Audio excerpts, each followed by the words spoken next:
राजकिशोरी देवी शिक्षण प्रशिक्षण सेवा संस्थान बवनौली गढ़वार बलिया। आज की क्लास में हम लोग चिंतन, तर्क एवं समस्या समाधान इसी विषय पर चर्चा करेंगे। जैसा कि आप जानते हैं ये पेपर नंबर 4 है और परीक्षा में इन्हीं पर आधारित प्रश्न आते हैं। यह HI, VI और IDD तीनों कोर्स के छात्रों के लिए मान्य है। तो आज के क्लास में हम लोग अध्ययन करेंगे चिंतन, तर्क एवं समस्या समाधान। चिंतन विचार करने की वह मानसिक प्रक्रिया है जो किसी समस्या के कारण आरंभ होती है और उसके अंत तक चलती रहती है। चिंतन क्या है?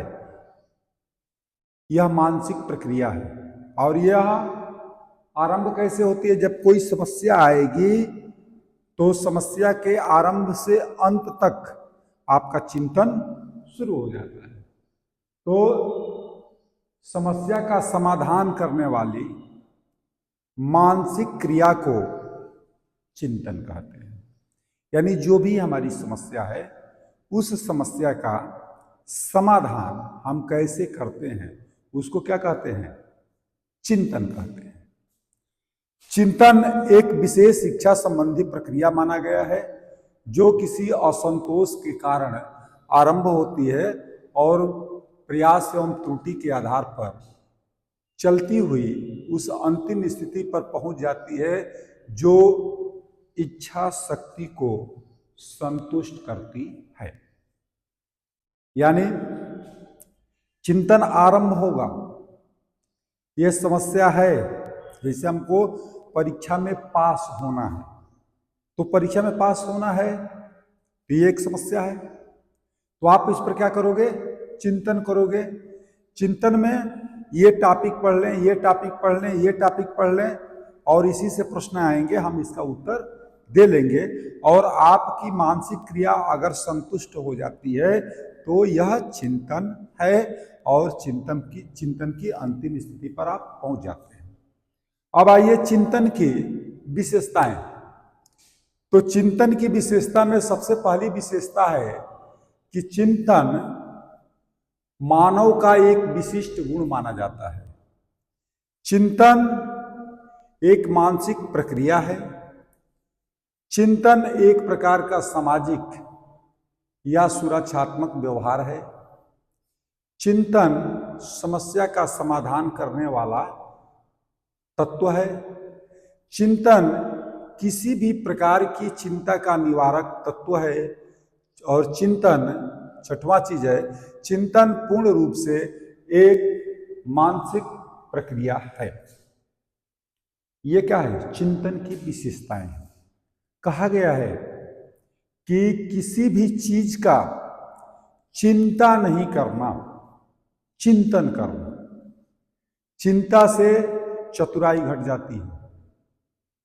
कोई भी समस्या आए तो उस समस्या को लेकर के कभी भी चिंता नहीं करनी चाहिए, बल्कि चिंता के जगह पर चिंतन करेंगे तो वह रास्ता आपको मिल जाएगा। तो ये चिंतन का विशेषता हमने बताया। अब जो है चिंतन के तत्व, तो सबसे पहला तत्व जो है उद्देश्य की उन्मुखता। दूसरा उद्देश्यता प्राप्ति हेतु मार्गान्वेषण। तीसरा है निरीक्षित तत्वों का पुनर्निरीक्षण। चौथा जो है स्मृति तथ्यों का नवीनीकरण। और पांचवा जो है आंतरिक शक्तियों का विकास। और छठवां जो है चिंतन की मानसिकता का विकास। यानी चिंतन हमको किस पे करना है? तो उसके लिए हमको उद्देश्य होना चाहिए, ठीक ना? उद्देश्य की उन्मुखता होनी चाहिए कि हमारा उद्देश्य क्या है। जैसे हमको घर बनवाना है ये हमारा उद्देश्य है। तो अब इसको बनवाना है, तो इस उद्देश्य को प्राप्ति करने के लिए रास्ता खोजो। तो घर बनवाना है तो कैसे बनेगा, तो रास्ता खोजना ये तत्व है। और रास्ता खोजते समय बार बार पुनर्निरीक्षण करो, ये चिंतन में ही कि भाई ये ऐसे कर देंगे, ये ऐसे कर देंगे, इसको यहां से बैठा देंगे। जैसे खेल खेलते हैं ना, तो खेल में प्रत्येक चीज को एक जगह पर रखते हैं कि भाई ये सटीक जगह पर जाएगा तो हमारी जीत हो जाएगी। तो आप वहां भी चिंतन करते हैं। अब जो है अगला है चिंतन के प्रकार। तो चिंतन के 4 तत्व हैं। पहला है प्रत्यक्षात्मक चिंतन। किसी वस्तु को अपने समक्ष या मूर्त रूप में देखकर जो चिंतन किया जाता है उसे प्रत्यक्ष चिंतन कहा जाता है। किसी व्यक्ति को देखकर उसके लिए किया गया व्यवहार प्रत्यक्षात्मक चिंतन है। यानी प्रत्यक्ष कोई सामान जो है प्रत्यक्ष है और प्रत्यक्ष दिखाई दे रही हो और उसको देख करके जो चिंतन किया जाए वो क्या है, प्रत्यक्षात्मक चिंतन है। दूसरा जो है वो है कल्पनात्मक चिंतन। तो कल्पनात्मक में क्या होता है, वस्तु के अभाव में उसके संदर्भ में किया गया विचार कल्पनात्मक चिंतन माना जाता है। तीसरा है प्रत्यात्मक चिंतन। पूर्वानुभव के आधार पर चिंतन करते हुए भविष्य के लिए एक निश्चयात्मकता उपस्थिति की जाती है, यह है प्रत्यात्मक चिंतन। चौथा है तार्किक चिंतन। तार्किक चिंतन को एक सर्वोच्च चिंतन माना गया है। किसी भी समस्या को समाधान करने के लिए प्रत्ययों की संरचना करते हुए उद्देश्य तक पहुंच जाता है या उद्देश्य की प्राप्ति की जाती है। यह क्या है, तार्किक चिंतन है। और तार्किक चिंतन आपको अपने आप होता है। अगला जो है, अब हम चिंतन की शिक्षा। तो चिंतन की शिक्षा जो है इसमें कई बिंदु हैं। सबसे पहला है चिंतन संबंधी विषयों की उपस्थित या उनके प्रस्तुत किया जाना। दूसरा, भाषा के विकास की ओर विशेष ध्यान देना चाहिए। तीसरा है बालक को रटंत प्रक्रिया से मुक्त कराना चाहिए।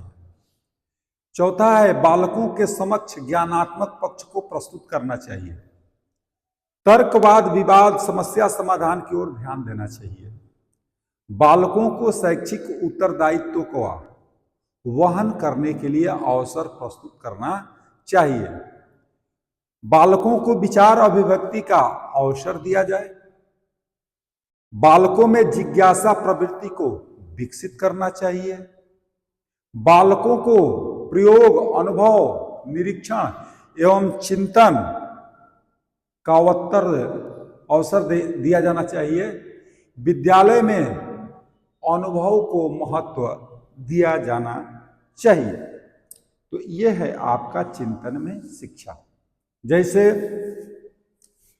क्लास में कभी कभी ये होता है कि बच्चे को कह दिया जाता है कल इसको याद करके आना, यानी रटवा रहे हैं आप। तो इसको हमारे विद्वानों ने कहा है रटंत विद्या घटंत बुद्धि। यानी कोई भी चीज रट करके याद करेंगे तो आपकी बुद्धि घटेगी। और किसी भी चीज को अगर तर्क करके चिंतन करके सोच विचार करके और उस स्टेप को सामने लाएंगे तो वह अस्थाई होगी और उससे आपका ज्ञान बढ़ेगा। तो इसके लिए बच्चों को कभी रटंत का न दे करके उसको खेल खेल में चिंतन की तरफ ले जाना चाहिए। बच्चे को भी तार्किक बनाना चाहिए कि वो भी कुछ तर्क प्रस्तुत करे। वो क्या सोच रहा है, उसके मन में क्या चल रहा है, वो उसका व्याख्यान करे क्लास में। तो इस तरह की शिक्षा होनी चाहिए। अब अगला है तर्क। तर्क का अर्थ तो भारतीय दर्शन में जो किसी भी वस्तु या विषय तर्क के माध्यम से प्रतिपादन करें वही क्या है? तर्क है।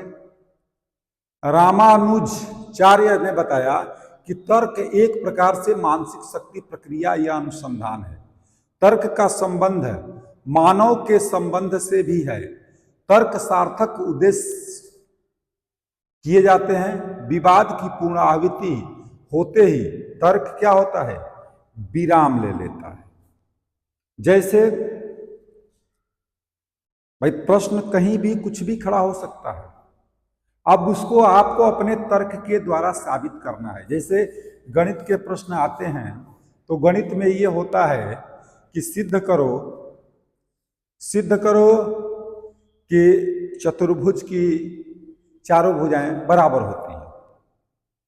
अब यह प्रश्न मिल गया, अब इसको आप सिद्ध करोगे तो सिद्ध करने के लिए आपको बताना पड़ेगा कि उसकी जितनी लंबाई है तो उसकी नीचे वाली भी लंबाई सेम है, और जितना ऊपर है उतना ही नीचे है, जितना बाएं है उतना दाएं है। तो आपको लिखना पड़ेगा, जैसे ए बी सी डी नावल ने दिए तो लिखेंगे कि बिंदु ए बी सी बराबर बिंदु ए बी बराबर बिंदु सी डी, बिंदु ए सी बराबर बिंदु सी डी। तो यह इसको तर्क करके आप बता सकते हैं कि चारों भुजा क्या है? बराबर है। तो कभी कभी तर्क होता है, जैसे हाथी आपने देख लिया, अब आप कहिए कि हाथी नहीं है, किसी ने कह दिया कि हाथी नहीं है, वो नहीं मान रहा है, तो क्या होगा? विवाद की स्थिति होगी, और वह विवाद की स्थिति को सुलझा देना और तर्क के द्वारा उसको सिद्ध कर देना, यह क्या है? यही तर्क है। तो तर्क के सोपान, तर्क के कई सोपान होते हैं। सबसे पहला है सामग्री का संग्रह। स्मृति एवं निरीक्षण के आधार पर सामग्री का संग्रह किया जाता है। दूसरा है सामग्री का संयोग। स्मृति एवं निरीक्षण के माध्यम से संप्राप्त तथ्यों को एकत्रित कर उनके संबंधों का ज्ञान प्राप्त किया जाता है तथा आवश्यक तथ्यों को स्वीकार कर समस्या समाधान के लिए प्रश्नों का निर्माण या चयन किया जाता है। तीसरा है संयुक्त सामग्री की गर्भित बातों को देखना। संयुक्त सामग्री के सारयुक्त बातों के तथ्यों को अच्छी तरह से समझते हुए नियम निर्धारित किया जाता है। फिर निष्कर्षों की परीक्षण, समस्या की उपस्थिति, समस्या का अभिज्ञान, समस्या समाधान के उपाय का चयन, उपाय का प्रयोग, ये सब तर्क के सोपान हैं। अब जो है तर्क के प्रकार, तो तर्क के पहला प्रकार जो है वो है आगमन तर्क। आगमन तर्क जो है दार्शनिक एवं शास्त्रीय तर्क है, जो कि बंधन विहीन कार्य करता है। जैसे पहला क्या है? निरीक्षण। निरीक्षण में क्या? रमेश पढ़ता है, दिनेश भी पढ़ता है, रमेश एवं दिनेश दोनों पढ़ते हैं, और रमेश दिनेश दोनों भाई पढ़ते हैं। तो उसी तरह से प्रयोग, रमेश और दिनेश दोनों छात्र हैं, इसलिए रमेश पढ़ता है और दिनेश पढ़ता है, दोनों भाई पढ़ते हैं। ये क्या है? प्रयोग है। नियम, छात्र का क्या है? धर्म, अध्ययन करना, और वही उसकी क्या है? तपस्या है। छात्र का काम अध्ययन करना, और वही उसका क्या है? नियम है, वही उसकी तपस्या है। तो यह तर्क में एक नियम है कि कभी भी किसी भी छात्र को अन्य चीजों से अपने हटा करके और अपनी तपस्या में लीन हो जाना, और उसकी तपस्या क्या है? अध्ययन। अगला जो है वो है उपमान तर्क। एक तथ्य से दूसरे तथ्य की तुलना करके उपमा की जाती है, और उपमा में उपमान, उपमेय, उपमावाचक एवं साधारण धर्म का निर्वाह किया जाता है। तो जैसे विद्वान जो है कोई कविता कहते हैं कि कोई वीर रस की कविता बोल दिया, जैसे हम लोग अपने यहाँ बोलते हैं कि वीरों की धरती जवानों का देश, बागी बलिया उत्तर प्रदेश। ये क्या है? वीर रस प्रधान है। और इसी के समानांतर अगर कोई बोल दे कि वीरों की धरती जवानों का देश, ये हमारा अपना हिंदुस्तान महान अपना देश, तो ये क्या है? दोनों एक दूसरे के पैरेलल, समानांतर। तो जैसे विद्वान जो है अल्लाह एवं हल्दी घाटी की जो कविताएं हैं वो वीर रस की प्रधान कविताएं हैं, और उनको उस काव्य को आपस में क्या किए? उपमा किए। निगमन तर्क, निगमन तर्क से तात्पर्य नियम का निर्माण करके तर्क का परीक्षण करना है। इसके 3 सहायक तत्व हैं। पहला है समस्या, दूसरा नियम, तीसरा अनुमान। अनुमान अब जो है तर्क को प्रभावक प्रतिकारक, तो तर्क के प्रभावक प्रतिकारक में परिपक्वता, अनुभव, सामग्री, बुद्धि, व्यवहारिक समस्या समाधान, अभिनवीकरण, शंका से प्रेरित होना। तर्क और शिक्षा क्या है भाई? तो सबसे पहली बात आती है कि तर्क के आगमन का कारण समस्या है, अतः कक्षा में समस्या को उपस्थित करना। ठीक है? जैसे किसी भी क्लास में आप जाओ और क्लास को ये अगर बनाना चाहते हो कि हमारा क्लास जो है तर्क युक्त बने, तो सबसे पहले क्लास में क्या करना? समस्या उत्पन्न कर देना। जैसे कभी कभी झूठ भी बोलना पड़ता है। समस्या ये हमने कह दिया कि 2 दूना 4 होता है, हमने कहा कि नहीं 2 दूना 6 होता है। ठीक है भाई, 2 दूना 4 होता है, ये सही है। हम कह रहे हैं 2 दूना 6 होता है, तो ये क्या है? समस्या है। तो जब ये समस्या आएगी तो उसको अब रखेंगे, तो बच्चों को पूछेंगे कि भैया बताओ 2 दूना 4 या 2 दूना 6, तो कुछ तो बताएंगे कि 2 दूना 6, उस पर भी हाथ उठाएंगे, 2 दूना 4 उस पर। फिर समस्या बढ़ी, अब उसी में भाई उसका क्यों सही है क्यों गलत है। तो ये तर्क, समस्या जब आएगी तो तर्क अपने आप बढ़ता जाएगा, बालक अंत में समाधान हो जाएगा कि 2 और गुणे 2 करने पर 4 ही होता है, या 2 धन 2 करने पर भी 4 होता है। ठीक है ना? पहाड़ा में क्या होता है? एक ही संख्या को जैसे 2 दूने का कर रहे हैं तो 2 बार उसको जोड़ना, अथवा आपस में 2 बार गुणा करना, यही होता है। अगला जो है क्लास में समस्या प्रस्तुत करते समय बालक की मानसिक और बौद्धिक अवस्था इत्यादि का परिचय होना चाहिए। तर्क के माध्यम से एकाग्रता, संलग्नता, अन्वेषण इत्यादि प्रवृत्ति को विकसित करना चाहिए। तर्क में निर्देशन को महत्व दिया जाना चाहिए।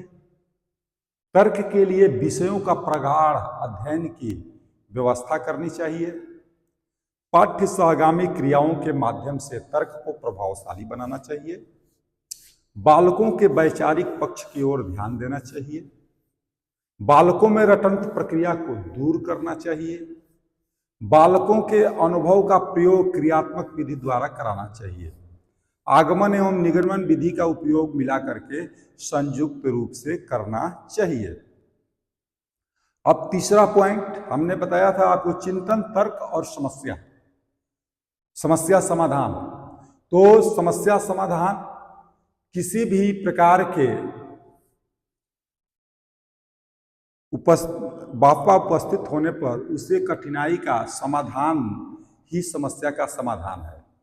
श्री आदित्य नारायण तिवारी ने बताया कि समस्या उस परिस्थिति को कहते हैं जिसके लिए व्यक्ति के पास पहले तैयार कोई हल नहीं होता है, अथवा पूर्वाभ्यास के उपायों द्वारा जिसका सामना करने में वह असमर्थ होता हो। किसी समस्या तथा उसके हल को निमित्त जो चिंतन होता है उसे क्या कहा जाता है? समस्या समाधान। यानी समस्या क्या है? कोई ऐसी स्थिति जिसको हल करने के लिए हमारे पास पहले से कोई तैयारी नहीं है, वह क्या है? समस्या है। जैसे आप लोग आते हो, पूछते हो कि सेंटर कहाँ गया है, स्थान का नाम बताया जाता है, उस स्थान का नाम नहीं जानते हो, पहले से पता नहीं है, तो क्या है? समस्या है। और उस समस्या के समाधान करना किसके द्वारा संभव है? चिंतन के द्वारा, कि भाई इसके लिए, उसको खोजने के लिए हम क्या क्या चीजें कर सकते हैं। अगला है समस्या समाधान की विशेषताएं। समस्या समाधान की विशेषताएं श्री आदित्य नारायण तिवारी ने बताया कि यह लक्ष्य या परिस्थिति के मुख्य तत्वों के प्रत्यक्षीकरण से निर्देशित होती है। दूसरा है, यह चयनात्मक है क्योंकि इसकी सफलता के लिए गत अनुभवों में से उपयुक्त अनुभवों का प्रत्यावाहन किया जाता है। तीसरा है, इसमें अंतर्दृष्टि होती है क्योंकि इसमें साधन साध्य के संबंधों को ध्यान में रखकर गत अनुभवों का पुनर्गठन करके हल प्राप्त किया जाता है। यह सर्जनात्मक भी होता है क्योंकि इसमें विचारों, गतियों अथवा दोनों के पुनर्गठन से एक नवीन प्रतिमान का निर्माण होता है। पांचवा है, यह आलोचनात्मक होती है क्योंकि इसमें संकल्पना या प्राप्त हल की उपयुक्तता तथा औचित्य का मूल्यांकन भी किया जाता है। अगला है समस्या समाधान की विधियां। तो इसकी विधि में सबसे पहली विधि है अनपिगत विधि। इस विधि को अनधिगत और अभ्यास जनित व्यवहार या अनसीखी विधि भी कहते हैं। इसे हम प्राकृतिक विधि की संज्ञा भी दे सकते हैं। प्राणी अपनी रक्षा सुरक्षा व्यवस्था स्वाभाविक रूप से ही करता है। मधुमक्खियों द्वारा रस का एकत्रीकरण, बंदरों द्वारा रक्षा के लिए उद्बोधक ध्वनि, चील, कौवे, बिल्ली, कुत्ते आदि का विविध व्यवहार क्या है? ये अनपिगत विधि के अंदर आते हैं। दूसरा जो है वो है प्रयास एवं त्रुटि विधि। मनोविज्ञान में इस विधि का अन्वेषक थॉर्नडाइक माने जाते हैं। उन्होंने प्रयास एवं त्रुटि के प्रयोग द्वारा लक्ष्य की प्राप्ति को सुगम बनाया। जैसे बिल्ली को पिंजड़े में बंद किया, भोजन बाहर रखा और बिल्ली ने भोजन प्राप्ति के लिए प्रयास किया तो दरवाजा खुला और भोजन की क्या हो गई? प्राप्ति हो गई। अतः प्रयास द्वारा शिक्षण कार्य में सफलता क्या है? मिल सकती है। यानी आपकी जो प्रयास एवं त्रुटि विधि है, प्रयास विधि में यही है कि भाई बिल्ली है, पिंजड़े में बंद है, भोजन बाहर रखा गया है, तो अगर पिंजड़े में चुपचाप बैठे रहेगी तो भोजन उसके पास जाएगा? नहीं ना जाएगा। तो भोजन नहीं जाएगा तो उस भोजन की प्राप्ति के लिए वो कुछ ना कुछ प्रयास करेगी, और अगर प्रयास करेगी तो हो सकता है पिंजड़ा खुल जाए, और पिंजड़ा खुल जाएगा तो उसकी भोजन की प्राप्ति हो जाएगी, अर्थात उसकी समस्या का समाधान हो गया। तीसरा जो है वो है अंतर्दृष्टि विधि। समस्या समाधान के लिए पूर्णाकार विधि एवं अंतर्दृष्टि विधि का प्रयोग किया गया है। यह प्रयोग चिंपांजी पर किया गया जो अपनी सूझ द्वारा लक्ष्य को प्राप्त करता है। उसके बाद से जो है वाक्यात्मक भाषा विधि, परोक्ष विधि। परोक्ष विधि जो है इसे अनुभव विधि भी कह सकते हैं। मानव या बालक परोक्ष में प्राप्त अनुभवों के आधार पर समस्या का समाधान करता है। अगला जो है वो है वैज्ञानिक विधि। तो वैज्ञानिक विधि में क्या होना चाहिए? समस्या का परिज्ञान, उसके बाद से दत्त सामग्री का समग्र, प्रकल्पनाओं की व्यवस्था, मूल्यांकन एवं समाधान, निष्कर्षों का विवेचना एवं निरूपण, ये होता है। समस्या समाधान के पद, समस्या समाधान का पद जो है वही वैज्ञानिक विधि है। यानी समस्या का परिज्ञान अपने आप में समाधान है। इसमें समस्या की प्रकृति, स्वरूप, व्यवहार विचार, अवरोध इत्यादि पर विचार किया जाता है। जैसे अभी कुछ दिन पहले हम लोगों के देश में एक महामारी आई थी जिसका नाम रखा गया कोरोना। तो कोरोना आई तो बहुत सारे लोग क्या हो गए, ये समस्या तो थी कि भाई कोरोना कोई वायरस है जिसके अटैक से लोग बीमार पड़ रहे हैं, मर जा रहे हैं। लेकिन कुछ लोगों ने चिंतन किया और चिंतन करने के बाद इसका वैक्सीन बना दिया, ये दवा को दे दो इसका प्रभाव कम हो जाएगा। कुछ लोगों ने चिंतन करके बताया कि भैया देखो अपने पास साफ स्वच्छता रखो, साफ सफाई रखो, ठीक रहेगा, और बहुत लोगों से मिलो मत, कुछ दूरी बना करके रखो। ऐसे ऐसे लोगों का सुझाव आया तो कुछ लोगों ने इसका फॉलो भी किया और कुछ लोग जो है डर से क्या हो गए, मर भी गए थे। तो ऐसे ही समस्या आती है तो उसका समाधान भी चिंतन के द्वारा किया जाता है। दूसरा जो है परिज्ञान एवं दत्त सामग्री का समग्र। समस्या का परिज्ञान हो जाने के बाद उनके संबंध के आंकड़े एकत्रित किए जाते हैं तथा पूर्व में किए गए समस्या समाधान की विधियों, प्रक्रिया स्वरूप आदि को पता लगा करके अनुभव के आधार पर समाधान प्रस्तुत किया जाता है। तीसरा है संभावित समाधानों या परिकल्पनाओं का निरूपण। चौथा जो है संभावित समस्याओं का मूल्यांकन। पांचवा है पूर्व कवित मूल्य वाले संभावित समाधानों का परीक्षण, निष्कर्षों का निर्माण, समाधान का प्रयोग। अब जो है समस्या समाधान, इसका शिक्षा में क्या है, तो यह समस्या समाधान शिक्षा की अंतर वस्तु है। समस्या के स्तरों की पहचान की जाती है। समस्या समाधान के संदर्भों में तथ्यों का अधिगम है। मौलिकता की शिक्षा प्राप्त करना, यथार्थ मूल्यांकन, चिंतन परीक्षण, शिक्षण विधि इत्यादि। अब इस तरह से आपका जो है इस क्लास में हमने आपको चिंतन, तर्क और समस्या समाधान के विषय में आपस में चर्चा की और हमने बताया। अब जो है इसी पर आधारित कुछ बहुविकल्पीय प्रश्न हैं जिनका उत्तर इसी में है। हम लोग इसको चर्चा भी कर चुके हैं, अब उसको भी जानेंगे। सबसे पहला प्रश्न आपका है चिंतन किस प्रकार की प्रक्रिया है। तो देखिए भौतिक, मानसिक, सामाजिक, प्राकृतिक, सीधा सीधा चिंतन का क्या है, मानसिक प्रक्रिया है, यानी विकल्प बी सही है। दूसरा है कि चिंतन का आरंभ कब होता है, समस्या के समाधान के बाद, गलत है।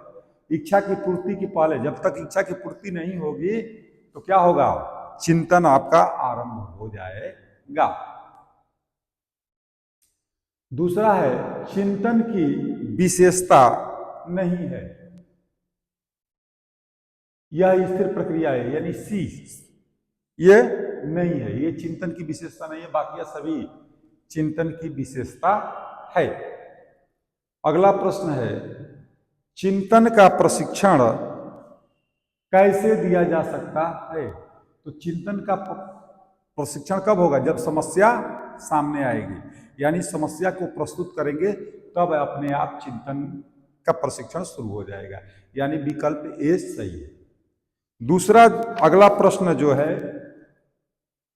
चिंतन के प्रशिक्षण के लिए जरूरी है क्या, भाषा का विकास, यानी विकल्प ए सही है। अगला प्रश्न है तर्क किससे संबंधित है, तो मानसिक शोध प्रक्रिया से संबंधित है, यानी विकल्प बी। अगला जो है भारतीय दर्शन के अनुसार तर्क क्या है, तो भारतीय दर्शन के अनुसार तर्क जो है वो सत्य का प्रमाणन है, यानी विकल्प बी सही है। आठवां है आगमन तर्क का आधार क्या है, तो निरीक्षण और प्रयोग, किसी चीज का निरीक्षण करिए फिर प्रयोग करिए, क्या हल होता है।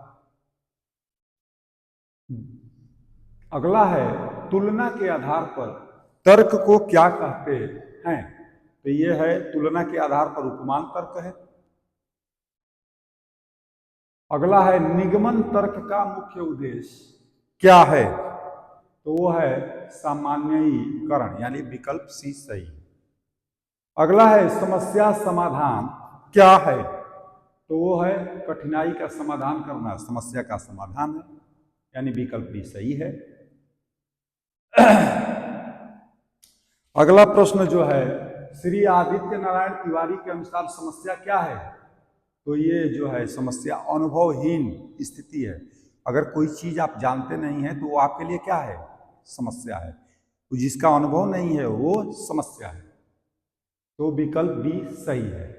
अगला है समस्या समाधान की प्राकृतिक विधि क्या कहलाती है, तो वो है अंचिखी विधि, यानी विकल्प सी सही है।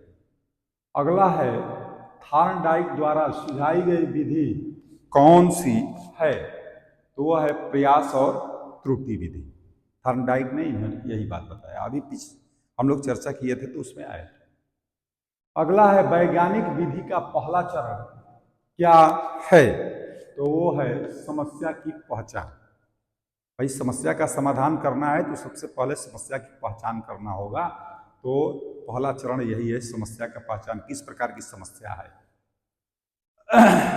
अगला जो है समस्या का अध्ययन किस चरण में किया जाता है, तो विकल्प भी सही है, समस्या की पहचान करते समय। अगला जो है समस्या समाधान के लिए डेटा एकत्र करना क्यों आवश्यक है, पहला ए सही है, संभावित समाधानों को समझने के। अगला है प्रयास और त्रुटि विधि में किसका उपयोग होता है, तो धैर्य और परीक्षण। अगला है अंतर्दृष्टि विधि का प्रमुख तत्व क्या है, तो समस्या की आंतरिक समझ, यानी विकल्प डी सही। अगला है वाक्यात्मक विधि का मुख्य उपयोग कहाँ होता है, तो संचार में, विकल्प सी। अगला है वैज्ञानिक विधि का अंतिम चरण क्या है, तो वो है निष्कर्ष निकालना। भाई निष्कर्ष निकालना, समस्या की पहचान करना प्रथम चरण है, अंतिम चरण निष्कर्ष निकालना है। अगला है तर्क का पहला चरण क्या है, तो सामग्री का संग्रह, यानी विकल्प बी सही है। अगला है सामग्री का संयोजन किस उद्देश्य से किया जाता है, तो विकल्प बी सही है, समाधान के लिए तथ्यों का संबंध समझने के लिए। अगला है तर्क का अंतिम चरण कौन सा है, तो तर्क का अंतिम चरण जो है वही है निष्कर्ष का परीक्षण। अगला है तर्क का विकास कैसे किया जा सकता है, तो ये सही है, समस्या समाधान पर ध्यान दे करके तर्क का विकास किया जा सकता है। अगला है तर्क का प्रमुख उद्देश्य क्या है, तो तर्क का प्रमुख उद्देश्य जो है वो है समस्या का हल निकालना, विकल्प भी सही। अगला है तर्क के माध्यम से किसे प्रोत्साहित किया जा सकता है, तो वो है एकाग्रता को। अगला जो है शिक्षा में समस्या समाधान का महत्व क्यों है, तो विकल्प भी सही है, यह छात्रों के मानसिक विकास को प्रोत्साहित करती है। अगला है समस्या समाधान में कौन सा तत्व आवश्यक नहीं है, तो वो है तर्क को नजरअंदाज करना, यानी विकल्प डी सही। अगला है समस्या समाधान के लिए भाषा को क्यों माना गया है, तो विकल्प सी सही है, यह एक प्राथमिक साधन है। तो इस तरह से हम लोग तर्क चिंतन और समस्या समाधान पर चर्चा किए, और जिस बिंदु पर चर्चा किए उसी से संबंधित कुछ प्रश्नों को बहुविकल्पी टाइप के प्रश्न आपके सामने को मैं रखने का प्रयास किया और उम्मीद करता हूं कि ये आपको समझ में आया होगा। और ऐसे ही प्रश्न आपके परीक्षा देने के लिए जाएंगे तो आते हैं, करीब 10 नंबर के प्रश्न ऐसे एक एक नंबर के आते हैं। तो यह प्रश्न आपको उस परीक्षा में जरूर मदद करेगा। और अगर आप लोगों को कोई बातें समझ में न आई हों तो आप क्लास में खड़ा होकर के पूछ सकते हैं। और यह वीडियो के माध्यम से अगर जहाँ पर प्रसारित हो रहा है वो लोग कमेंट बॉक्स में लिख करके अपनी समस्या को भेज सकते हैं, उसका भी समाधान करने का प्रयास करूँगा।